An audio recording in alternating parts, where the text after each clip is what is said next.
Hey guys, it's Ted Bogert. Happy Monday, Manic Monday. We are back.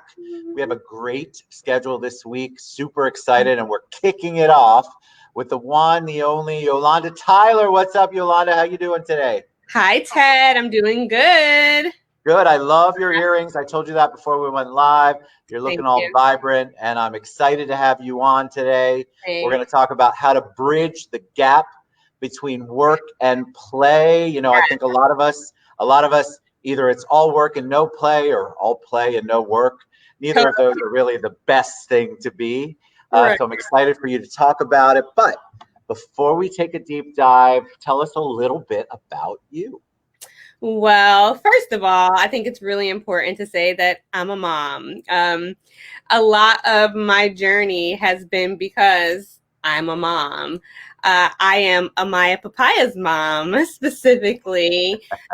People may know me from a business that I owned not so long ago called Amaya Papaya Play Lounge. It was an indoor play space for kids 0 to 5 years old, located right here in sunny Central Florida. I owned it for about 10 and a half years, and I sold it last year. Now I'm on a journey to help people bridge the gap between work and play. Before I owned Amaya Papaya, I was a counselor working with children and their families, teaching families to understand their teenagers more and help. That's why Jill Gentry knows you. That's why Jill knows me. I worked at Pay Center for Girls for Oh, see, I didn't do a enough long research. time. Yeah, I worked at Pace. And before Pace, a lot of people don't know this about me. I worked at Planned Parenthood of Greater Orlando. So Wow. I have a pretty solid background in nonprofit work, and I have that background in counseling where I worked with teens who I say were like me when I was a teenager, which was why I was passionate about working with them then, and why I really love working with teens, specifically girls, now. But through my most recent work, Amaya Papaya, I've really become passionate about kids, of course, play, of course, but then also working with women, moms specifically, but of course, everyone about play. Well, I So play though, so I'm fascinated by this because I think a lot of us have our version or idea of what play means to us. definitely. But I think, like I mentioned earlier, a lot of people don't know how to balance that. Why? When did that become apparent to you that it was super important to figure out that balance? We talk Mhm. about it, right? We say, "Oh, lead a balanced life," and then none of us really do it. We're just bad about Exactly. I am not a huge fan of balance or that cliche, you got to find work life balance. I'm really not a fan of that. I'm a fan of bridging the gap between our work and our play, which to me I call a play lifestyle. I believe that people need to really plug into what they're passionate about. They need to know what their purpose is. And based on your passion and knowing what your purpose is, you'll ultimately learn how to play within the work that you do. To me, I define play as understanding community, creativity, and cognitive development for children, of course, because, we know that they play, right? it, right? However, for adults, it's important for us to understand those things, and then it'll help us to be able to play within this work that we do. If I can babble for just a minute, I think Absolutely. Keep that going. I like it. yeah, I think that as adults, we stuff so much of the stress that we go through every day. And being an advocate about understanding mental health is really important to me. I've seen children suffer from various types of mental health issues, but ultimately those kids grow up, right? And those kids, we are those kids that become adults. And we cliche complain about adulting all the time, right? But a lot of it is because we don't take time to take care of our mental health or understand our mental health. So for me, bridging the gap between work and play and having that play lifestyle is really understanding our own mental health and being able to work within that to then be able to relax more and ultimately play more and do what we're passionate about through our work. So I think one of the things that struck me, what you said, I think I've never thought about purpose, finding your purpose or your passion, leading to your ability to play within work. But if I'm thinking it out loud, which is what we do on a Monday morning when I've only had one cup of coffee, we are told if you love what you do, you'll never work a day in your life. And it's sort of like that in a funny way. But I think a lot of people struggle. They really struggle to find what their passion is, what their purpose is. Truly. And I get it. You know, we're all trying to make $1, right? We all want to make cash so we can live this lifestyle that we want. I think it's really important that we figure out what exhilarates us, what sets us on fire, what does it take for us to accomplish a task. Do you have those nights that you're working in the middle of the night and you just keep going and going and going? And by the time you look at the clock, it's like 1 o'clock or something like that sometimes. And you're like, man, I didn't realize the time. The time went by so quickly. Because usually those things, when we get into our zone, as we call it, usually that's when we're kind of working within our passion, right?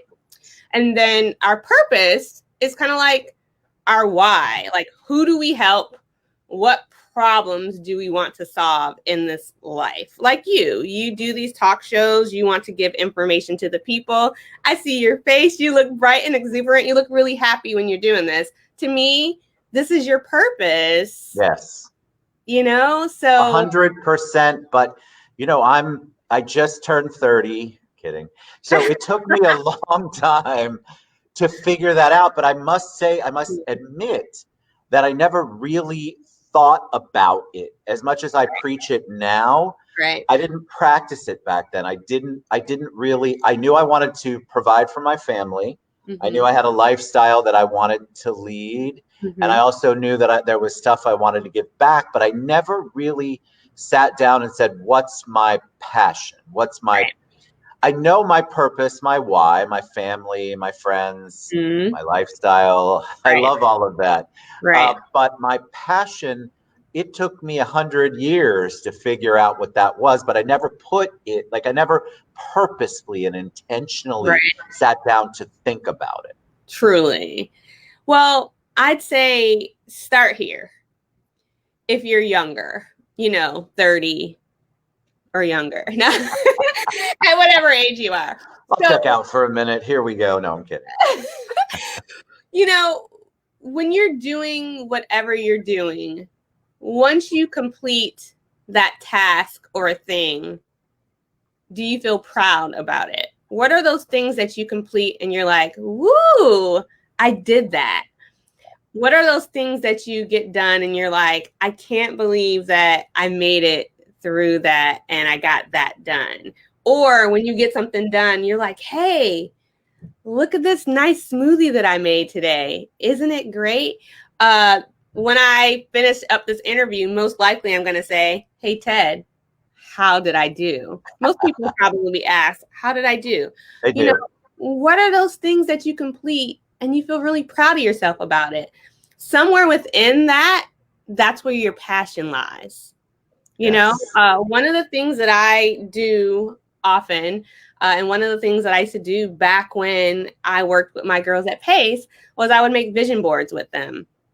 Your vision board is a really good place to find your passion, because as you're kind of coming up with all of those things that you want to go on your vision board, somewhere within that, you kind of begin to develop the makeup of who you are and what you're passionate about. So, yeah. And I think people get, working out, for example. I have people who tell me that that's their play. Mm-hmm. And so my challenge to anybody, I'm picking on working out people because it's not my thing, but I love all of you. But I feel like if you pick that one thing, why did you pick it? Is it truly Right. what you want to do? And what are you doing with it? There's a difference to me between a Right. hobby and a passion. True. And so you have to kind of figure out how to define that, but we're not given those instructions in school or college or wherever we go. We're Right. just supposed to clock in, clock out, work till we're 65, 70, now 80 probably, get our Right. gold watch and die. It's just Right. nobody thinks about how important that passion purpose part is. Exactly. And I feel like that's where we begin to get into the mental health issues that I feel like we run into as people. You know, we put so much pressure on ourselves, we put so much pressure on our family members, we put so much expectation out there of things that we expect from other people, you know? So I think that it's really important for us to, like you said, figure out what the difference is between the passion and the play. However, once you know your passion, once you know your purpose, you need to understand, how do you play? What is play to you? You know, you mentioned working out and hobbies. So, you know, for me, play is, and it would be those hobbies that you do, those things that you collect, those things that you like to learn about, the types of things that you do daily to stay physically active. But if you're doing those things, do those things make you happy as you're doing them? You know, if you're working out and you're like, ugh, you know, that might not be play. That just might be you working out so you can stay fit, so you can be healthy, you know. However, if you're a runner, I used to be a runner. I've run half marathons, Wow. 5Ks, 10Ks. You know, I used to say I hated running, but I love running. You had a love-hate relationship with it. Yeah, totally. So, you know, however, to me running wasn't exactly my play. My play was me running Disney races. Got it? So, me kind of training for those things was kind of keeping me healthy, training for a goal. But the play piece was the end result of me being able to practice and to get to the play. Man, I got to run through Disney so many times. Yeah. That was the play. That was That's the exciting for play me. for you. That was, and I That think people was need the to thing. identify that. What are Right. some steps for them to try to figure it out? Because it's one thing for you and I, since we've been through it and go Totally. through it and we're in it all the time, to talk about it. But for somebody who's listening or watching, what are some steps they can take to try to help identify what those things really True. are? So my path is a little odd, if you would, and probably unexpected. So, shameless plug, I did a TED Talk about this. I did a TED Talk here in Central Florida for TEDx Boggy Creek. Shout out to TEDx Boggy Creek.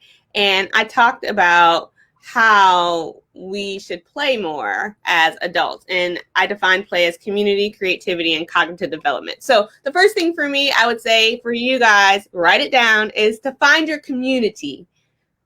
Who's your community? Where's your community at? You know, right now, cliche is find your tribe, right? Find your tribe. Yes, find So your tribe. find your tribe. That's your community. Find your tribe, network, all those things.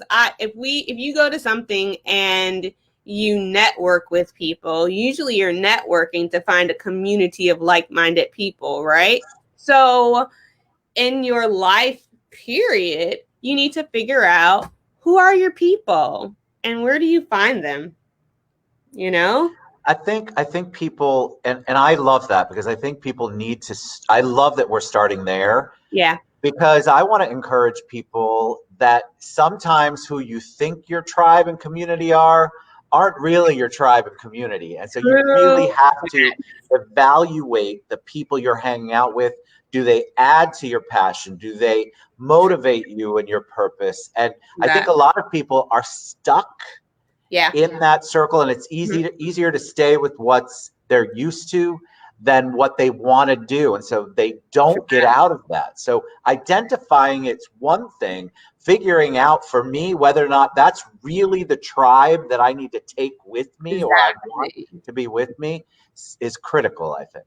And a way to do that is identifying the problems that you're having and admitting and being congruent to understand what your issue may be. Right.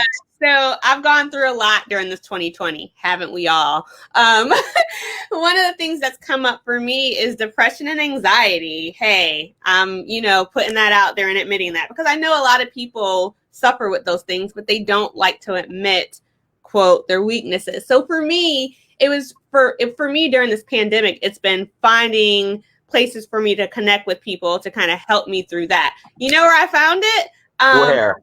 Through finding an international yoga community called, it's a Black yoga community. I love doing yoga and I don't see as much representation when I do yoga, when I go out to places. So I've plugged into an international group of like-minded Black yogis, and I'm actually working on becoming a yoga instructor. Wow. I've also connected to people who love plants and gardening. Working with my plants and gardening helps my mental health. It helps me with my anxiety. Doing yoga helps me with my mental health. It helps my anxiety. It helps me to feel better. When I don't do those things, I don't feel good. When I connect with those people in those communities, I feel good. I think so two things. First of all, anytime you're feeling stressed and you want to work on plants and gardening, I'll give you my address because that again is not my passion, but God, do I need help.